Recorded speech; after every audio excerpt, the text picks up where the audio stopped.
sabi ko nga sa kanila na I know before tayo pupunta sa game bukas, marami at maraming mangyayaring hindi maganda.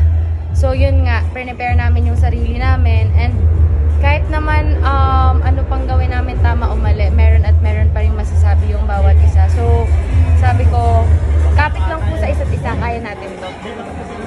Siguro, yun nga, sa ano pa kasi, sa chat pa lang po, nag-chat na kami, na parang yun nga, parang eto yung isa sa experience natin na isa sa hindi sa pinakamaganda, pero ito yung magpapatibay sa amin as a team. Kasi yun nga, parang mostly sa amin, mahaba yung contract with the Cavs.